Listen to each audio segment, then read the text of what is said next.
Hey, what is up, Shady Gang? You know the vibes. We're here. Top seven, catch up, mid-season roundup, whatever wording you want to use for it. I am here with the good friend of another leg, a wing of Shirtless Plantain show. I had Coach on talking United. Who else was I gonna have here to come on here and talk Arsenal, Arsenal, Arsenal? We got the good homie, the friend, Mitch Peotter. Shady gang, you know what to do. Yes. How's it going, homie? Round of Man, applause. this is high tech. You guys got like the sound effects. This is a whole nother level. I haven't experienced this before on a podcast. I've never gotten applauded before. Hey, About to start welcome. speaking on a podcast. This is an honor. I'm happy to be here. Yeah, honestly, I really do try to work with you guys as much as possible. I very much enjoy all of you guys as human beings and personalities. So yeah, and I actually it did my work for me because I have learned by doing the lit stream, we have an obnoxious amount of Arsenal supporting friends. And I'm just asking people on. I'm like, hey, you're not a City fan. Come on. And I feel like half of you kept it hidden for a reason. You would just keep generally talk about all the teams, but you secretly had been Arsenal fans. And now I'm just like, oh, where? Wow. So I just reached out to Shirtless Plantain. And while I was talking to them, I was like, yeah, let's just reach out to Mitch. Let's just keep it there because there's too many of y'all. And I was legitimately overwhelmed by like, who do I pick? So two birds, one stone. It's great. Thank you, Brett. I appreciate you. Absolutely happy to be here. And let's start off with talking about your position in the Premier League table, which currently is first. You do have a big match this weekend. We will Sorry, be, what was that? Can you say that huh? one more time? You cut out, I think, a little bit. What Oh, position did you say we were? yeah, I you didn't hear are that. in a position that is above ours. Okay, Yeah, cool. yeah, Yeah, I just yeah, wasn't sure if I heard correctly. Can be a little yeah. You're in spotty first at place. times. Okay, great. Top of the. Oh man, that made me a little nauseous. Oh, top of the table. Oh. So I'm sure you're obviously enjoying it. How do you feel about being at the top of the table so far? you know, I learned the hard way last year about being top of the table at Christmas and what can happen come May. But fingers crossed, based on how we do at Anfield this week, it'll be another Christmas where we're top of the table, and that would be lovely. I would thoroughly enjoy if that was the case. Great Christmas present. Yeah, exactly. Anytime we were top of the table, I'm not going to complain. Um, I just need us to sustain this for a Hmm. long time. Uh, A few months. yeah. And that's the like the focus is, yeah, just holding up for longer than everybody else. That's, hey, after the pain of last season, you would hope that most of you players and team has learned that lesson. I mean, we'll get to Arteta, but he feels like the one person who maybe has not learned it. Well, he's learned a lesson because you guys' playing style has changed. But other than that, there are many other ways where it doesn't seem like he's kind of learned lessons. It's just his passion. That I'm passion. interested. I'm interested what you mean by that. Because funnily enough, today that we're recording is 4 years since he was hired, and I think that it's pretty clear to me as just like someone who's been watching him for these 4 years of just like how much he's changed as a coach and how much he's changed in personality. Not necessarily personality, but mostly like tactically as a coach, it's becoming more and more clear over time of like what he really wants. Um, but what do you mean by he hasn't really changed? Oh, I mean I thought he would kind of calm down on the personality, especially with they made the rules about the assistant refs, which is a literal Arteta rule, even though Eddie Howe kind of gets away with a lot of nonsense. But I just figured maybe he would kind of make the adjustments and relax. I can't say too much about demonstrative behavior on the sidelines because Pep is a wild boy himself. But I don't know. It's just Arteta, and even after he had his rant a couple months ago or a month ago or whatever it was, he still kind of has seemed to keep that energy. And I am just kind of shocked that he really hasn't backed off any. I'm not shocked that he hasn't backed off Hmm. because he made this big declaration of about the referees, and if he did that and then all of a sudden completely changed his demeanor, completely changed his energy on the sidelines, especially Hmm. like now after the ruling came out and he isn't being suspended, which everyone was Yeah, we keep projecting getting like fined for everything. I don't get it. I don't get it. I don't get it. But we're yeah, not I here to mean talk about like us. We're here to talk about you. he got suspended in the Luton game for celebrating a last minute winner Yeah, that was because crazy. he got a yellow card because he was celebrating with his staff. I don't know. It was crazy. There's a lot of things that I think are just normal human reactions that he does. Yeah, he's a little bit more out there than some other like managers are in terms of like how they react to things. But like you shouldn't unless you're like running across the field on the goal. I don't think of like it's really warranted for a manager to like get booked celebrating a goal Yeah. because especially a last minute one.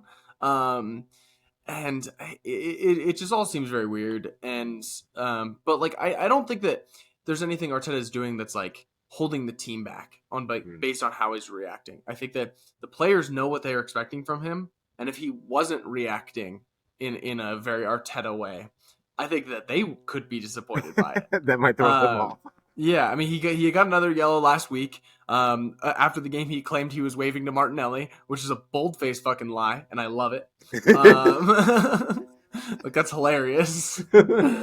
um, but I don't think that his actions will hinder us in any way. That maybe I'm wrong at some point, but I don't think that his actions on the touchline is really gonna like really screw with us. Hmm. I mean, oh, let's just even stay at Arteta. We'll just move the fourth question to number two. Uh, let's just stay on Arteta. You said it. It's been 4 years now. And you said you've seen how his style has grown and changed over the years. How are you feeling about your boy, about Mikel Arteta? Only better and better every Mm. single every single season, every year that he has been with the team has gotten better. Because it started in a pretty low place. I was never myself like an Arteta outer. There were some people that were very very passionate to be in that position. There was that point where it was like some awful form around December or November December in like 2021 and even then I was pretty much Arteta agnostic at that point, as opposed to like Arteta out or like passionately Arteta in. Like I'm not going to take a victory lap and say like, oh my god, I totally believe in the manager, even we were terrible. I didn't, but I didn't really fully want him out either, because I saw what he was able to do like with the FA Cup win, and I Mm. knew that like we had something. Despite the fact that we didn't really have the players, we weren't really able to play the way we wanted to play. And then because we've shown patience and time's gone on, we've been able to get the players in to play how we want to play, and it's producing some excellent results. And so I think that he has learned more every season. There was something I was thinking about the other day where like the last like two seasons we like 2 seasons ago our goal was like, all right, we want to get back into Europe, like baby steps, so we're rebuilding a little bit, and then we ended up like challenging for top four. We had that top four race with Tottenham, Mm. we lost out on it, so we ended up where we wanted to be, like where we were wanted to go to Europe at the beginning of the season, but we missed out on Champions League because it became an attainable goal halfway through the season. And then last season we wanted to qualify for Champions League, and we ended up competing for a title, which we did not expect. And then we missed out on that title. But we achieved Champions League, but it didn't. Like we achieved what our goal was at the beginning of the season, the last 2 years, and it's still been like a gut punch. Like we haven't really been able to celebrate our goal because we've missed out on we've overachieved both seasons and missed out on the overachievement. And so it's like so frustrating to get like Mhm. a 79% when we were shooting for a C and we almost got that B.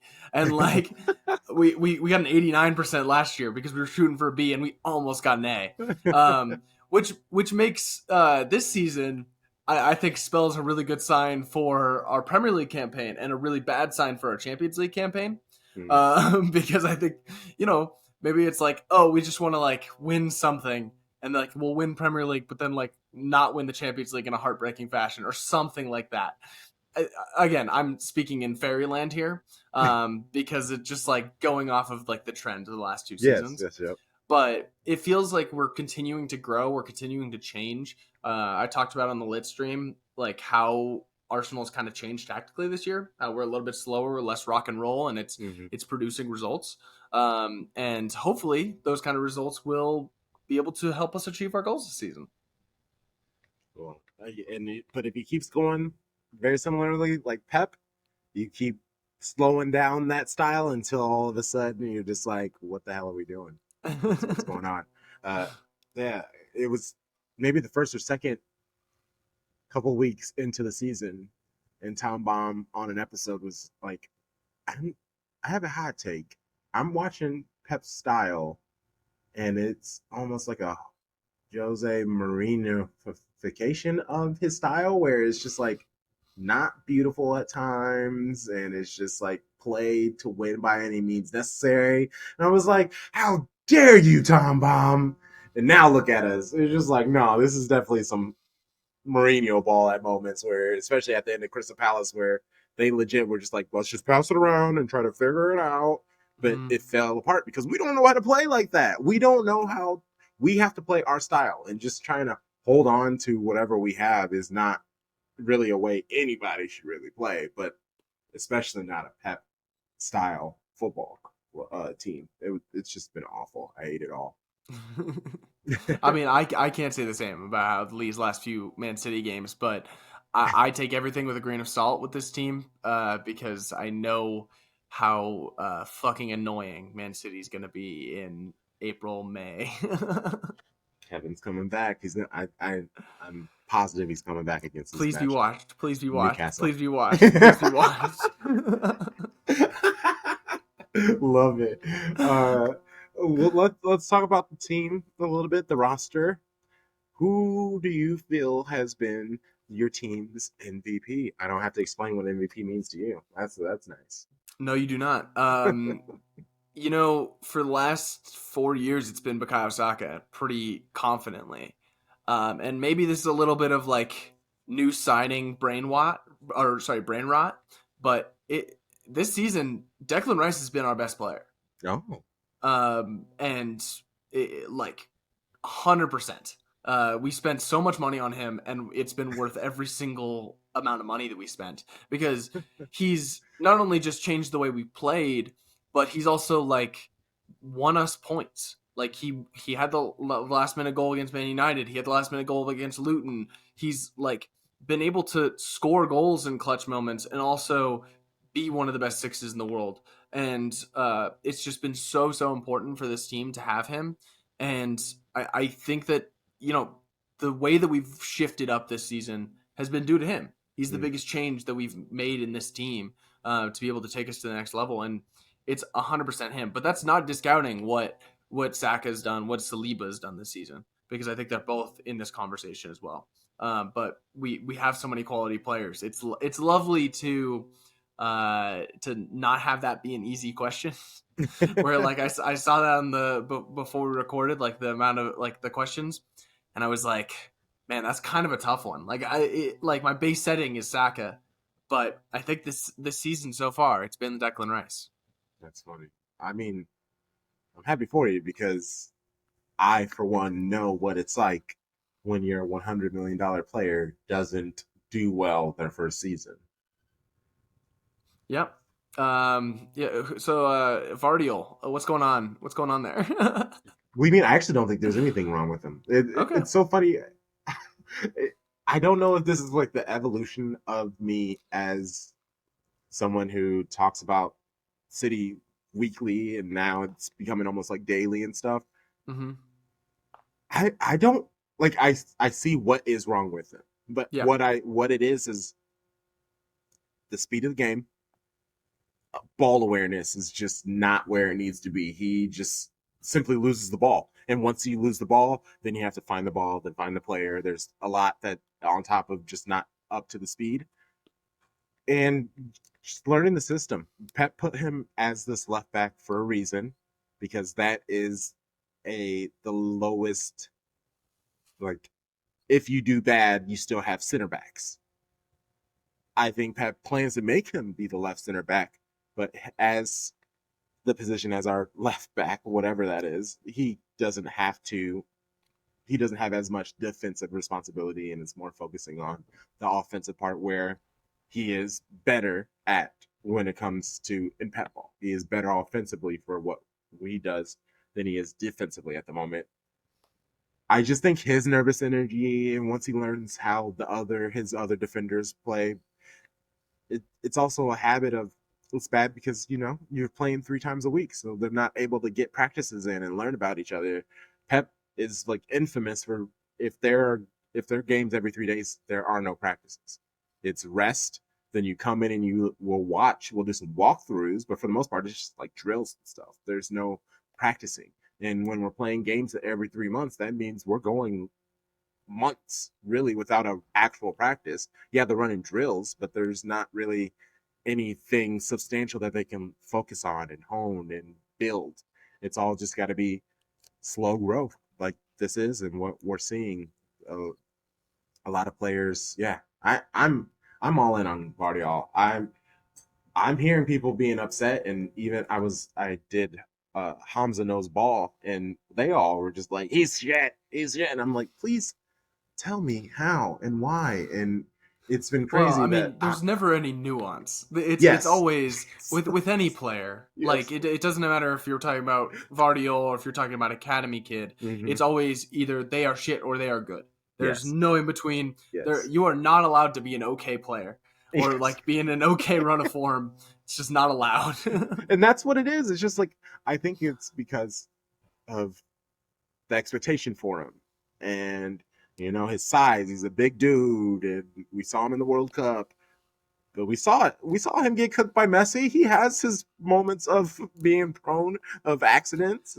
Hey, but even MLS players get cooked by Messi, and like that's the standard. So if Please do not you say know if Guardiola what and then try to make me feel better, being like, "Hey, MLS players get cooked." yeah, well, so That's not. Walker Zimmerman's the standard, and so like Vardio wants to be like Walker, as all center backs do, um, and sometimes you get cooked by MLS players, just happens. Son of a bitch. I love it. Well, now the joke's on you. Let's get on the opposite, and we're talking about the players that you have been enjoying and you've been seeing them do great. Let's get to the other spectrum. Who do you feel, as a player on the squad, has been lackluster, has been failing to what you've expected of it? Um, this is kind of a tough one when you're top of the table. The answer a month ago was Kai Havertz. Yeah, and It he's is turned it no on. longer Kai Havertz. Yeah. He is now like arrived and good, and also maybe the best bullet point on Arteta's CV right now is like Uh, fixing Kai Havertz. Obviously, it's been like a month and a half. It's not permanent yet, but like we're on the right track here. If that's all of a sudden on Arteta's CV, that looks pretty damn good. Um, I want to say I want to say Zinchenko. I think that he has disappointed me a bit this season. Because so last season, I think that he is what made us into title challengers. I think that bringing a player like that in with his technical ability to be able to invert and it completely changed how we play. 100% completely shifted how we played with KT at left back. And it was so revolutionary that I think it was easier to oversee his shortcomings. Like he's not a great defender. You're fucking well aware of that. Yes, Um, yes. and to be fair, Arsenal fans were well aware of that last season because we saw it get exposed at times. But the trade off was big enough where it was warranted. Like the trade off of like what he was bringing to our possession, what he was bringing to bringing the ball forward was so high that it was complete. It was like, okay, well, he's going to get cooked every once in a while. That's a trade I'm willing to make. This season, I feel like the technical production has fallen off a little bit, Mm. and it's exposed the defensive a little bit more. Like I do really think that if Urian Timber had not torn his ACL, he would be our starting left back every single week. Because it's what we saw. We were seeing him there a lot in preseason. We saw him against City in the Community Shield and was very, very good Yes. in that role. And so from what I understand of Urian Timber as a player right now, and granted, a lot of this is as an idea of a player because we really haven't seen him all that much, is that he is someone that has a similar level of technical quality to Zinchenko, but isn't going to get fucking cooked because at his core, he's a center back. And you know, you have that player with that kind of quality in that role, you're leveling up what we bring, and it brings us to like the next stage of this is like, great, Zinchenko's maybe really just great training wheels for inverting our fullback until we can get Urian Timber back and he can be able to do that. And so I've been a little bit disappointed with Zinchenko. I still think that he is a net good in the team. I think that he brings a lot, is important to our system. But like there's games like, you know, this weekend where I really fucking wish that Takahiro Tomiyasu was healthy because he would 100% start for me at left back. I think when he is healthy, like in Champions League games, he should start at left back because, you know, we saw from the City system last year of like starting 4 center backs across the back line in the Champions League was very, very effective. We saw it when we were able to play in the group stage that it was very effective. If Tomiyasu is healthy and available in a game like Liverpool or a Champions League game, I want him starting over Zinchenko. And so it scares me a little bit going into Anfield where we don't have Tomiyasu and, you know, we're looking a little light across the back line, that Zinchenko is probably going to be starting at Anfield. And I got that PTSD of what Salah did to him last season at Anfield. And it worries me a little bit. And I think he's probably the player that needs to pick it up the most because there's other players that have had dips in form. Like Martinelli hasn't scored as many goals this season as he has like out of the gates last year. I'm not worried about him. I think that he has played well despite the goals not really coming. And Odegaard had a little bit of dip, but he had that little bit of time completely out for injury, and now he's fully back again. And so I think the glaring one is Zinchenko to me. Good. It makes me happy. Thanks for money. How do you feel? How's Gabby been doing? Which one? There's 3 of them. Oh yeah, you do have it. Oh yeah, you do. Jesus, the other player you bought from us. Right. I love Gabby Jesus. I think he's a great player. If you surveyed Arsenal fans, I think that number 9 is a position that a lot of them would say we need to upgrade.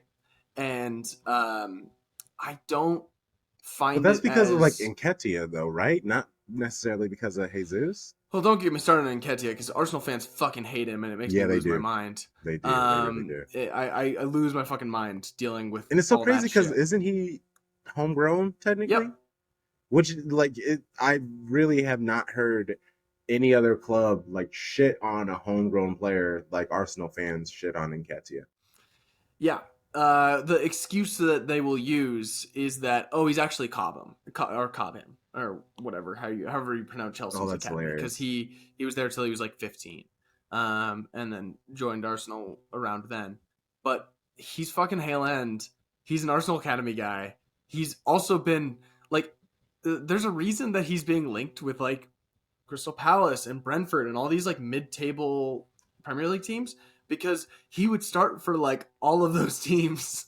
Like he's genuinely like a decent Premier League striker. Like Erling Haaland didn't score a hat trick against Sheffield United this year. You know who did? Eddie Nketiah. like I'm sorry, like they are a Premier League team. I'm not saying he's better than Holland, but like, Yeah. hey, if they're that bad, why isn't he doing that? Like maybe he's got some talent, guys. All right, but back to your original question about Gabriel Jesus. I do think that striker is a position that a lot of Arsenal fans would like us to upgrade on, particularly Gabriel Jesus. And I think I think that overall we can upgrade maybe a different profile, but Gabriel Jesus is such a fucking talented player. And his finishing can always be a little bit frustrating. You've experienced that firsthand. But it's kind of like Zinchenko, where it's a player that has so much talent and is missing like one thing out of his game that makes him a like complete one of the best in the world at his position kind of player. Because what I've seen Gabriel Jesus do cannot be done by most number 9s in the world. Unfortunately, he's just not the greatest finisher. But he was our striker for, I guess half of last season because he was injured. And we scored 88 goals. This is more goals than the Invincibles scored. This is more goals than any Arsenal team in our history has scored. And so we relied a lot on Odegaard and Saka and Martinelli to score these goals. We spread the goals around, and so it's not like a position where it's like we need to have a 30-goal striker. Like we need to have a guy that's getting 30 goals for this team. Because we are able to spread the ball around, we're able to have a lot of different guys who can get in those kind of positions. And so I think that the talent around Jesus allows for us to work around his deficiencies, because I think he's a really, really quality player. I don't think that he is going to hinder us from potentially winning the league, because I do think that he is just that fucking talented. We got the winter transfer break coming right around the corner. I don't know if you have plans on doing some things. I do see Arsenal's name linked to players, but it did seem more like summer moves. Who have you been hearing any rumbles about any winter moves? And I don't even need any specific names. What positions would you like to see helped in this winter transfer window? Yeah, I think if you, similarly to the Gabby Jesus conversation, if you surveyed a lot of Arsenal fans, I think they'd want a striker brought in January. I absolutely do not want that. Yeah, I don't think you'd be able to find a quality enough one. Yeah, I think that the biggest name that is probably going to be on the move or potentially on the move in January that's a striker is Ivan Toney, and a player who I do really like. I do not think he would be a good signing for. I'll rephrase that. I think if we signed him, he would be successful, but I think that there are other things we need to prioritize in January over striker. I think it is one of, if not the deepest position on our squad, because we have Gabriel Jesus there, we have Eddie Nketiah, we have Kai Havertz, we have Leandro Trossard, we have a lot of players who have and will play 9 for us and have been successful in that role. It's not a position that I feel like is an immediate upgrade. Like January window needs to be a time where you are like, especially in a position where we're in, where we need to bolster for a title charge, we need to bring in players who can help now. And that's like, if we're not bringing in a Victor Osimhen, then don't bring in a striker. I think that it's way more important for us. I think my first priority would be a defender. Just someone versatile that can play in multiple positions across the back line, because at this current moment, we have available to us Ben White, Saliba, Gabriel, Zinchenko, Kivior, and I think that's it for healthy defenders, because of Timber's injury and Tomiyasu's injury, and they were providing so much cover for us. So I think a defender is something we very badly need, because we don't want to be in a position again where we have someone Rob Holding-esque starting for a long period of time. I would like that. I would like. Yeah, of course you would. Yeah, you. Yeah, obviously. And so that's why I think it's so vital. We're being linked with Douglas Luiz as well from Aston Villa. Oh, that I would piss me off. I That like would him a lot. piss me off. I don't think there's any chance in hell Villa sells him in January. Oh no, Like not at unless all. he's got like some sort of release clause in his contract, which as far as I know he doesn't. He's not moving. Like they're not going to let him move, and if they do, the price is going to be astronomical. Same with someone Yeah. like Onana from Everton, who we were also linked to in the last week, who is a great player. I really, really love him. Everton's not selling for anything under a ludicrous price in the position that they're in because they don't need to sell. No. And neither does Aston Villa. They aren't in positions where they need to get rid of valuable players to help us, and we aren't in a financial position where we can splash 100 million on a player that's not worth it during January. Yeah, yeah, yeah. So, I you know, last few windows, other than like our marquee signings like Declan Rice, um, the actual signings we've made have kind of come out of left field.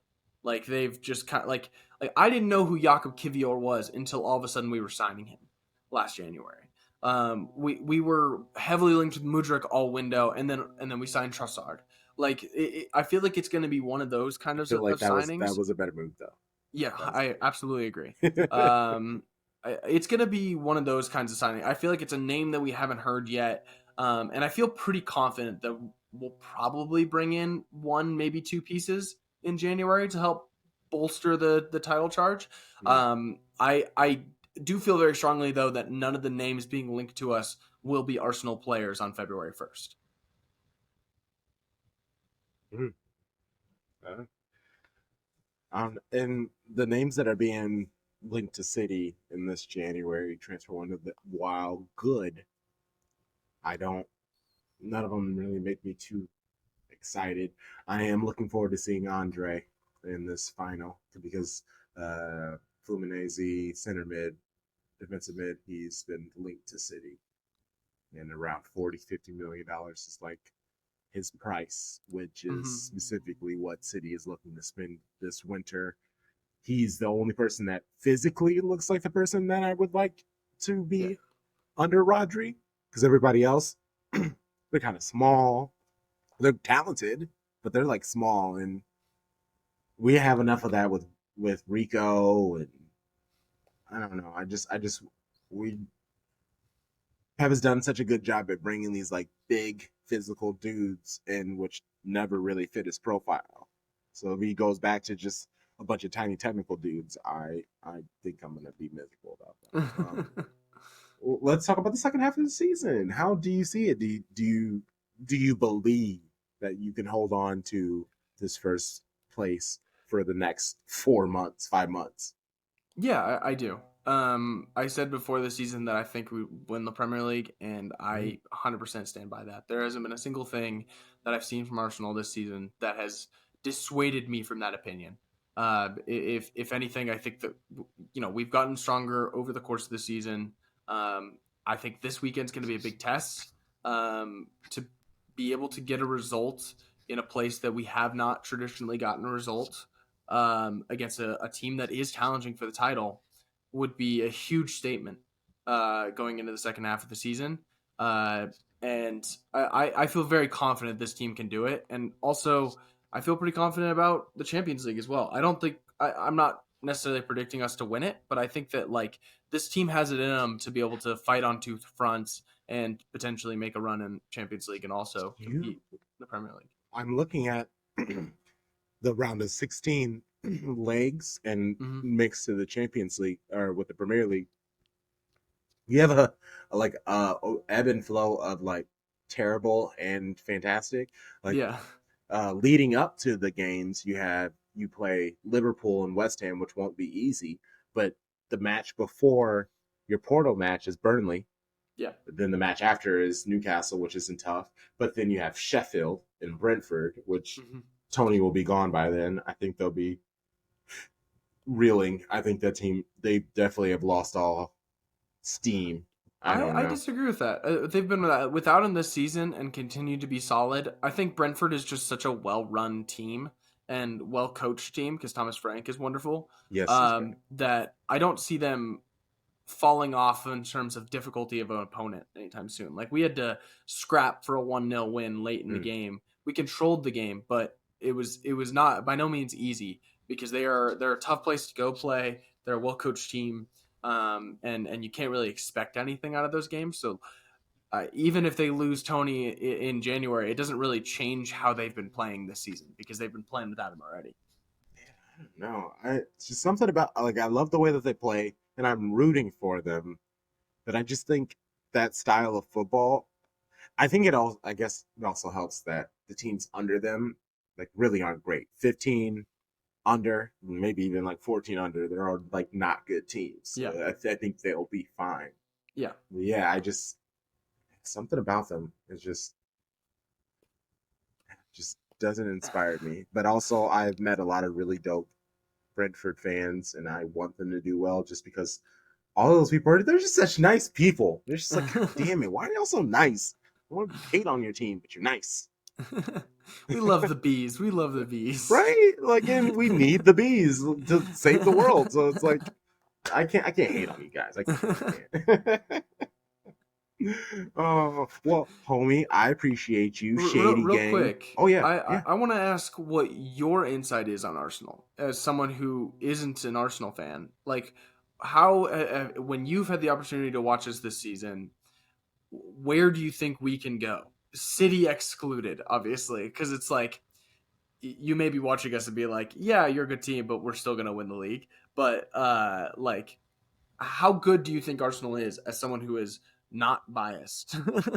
You're you're good. Honestly, I and what annoyed me the most about I guess what happened over the summer and really the mindset that a lot of Arsenal fans came into the season was the setup, the excuses that were used to bring in the players was we're just building a super team like Pep does. And it's just like, bro, we've never really had two players for each position. We have three players who play eight positions. Like that's what we have. We don't have this like giant squad, and that's really what angered me about whenever I would talk with Gunners because they would, and I don't know, maybe they were just saying that because they knew it would piss me off, but they'd be like, "Yeah, we're just building this, two players for each position like you guys," and I'm like, That's that's not true. unreasonable. That's That's not true. unreasonable. You can't have a 22-man squad. That's like all going to be like And yeah, starting games. and obviously the injuries have kind of forced you guys to stick with the same people.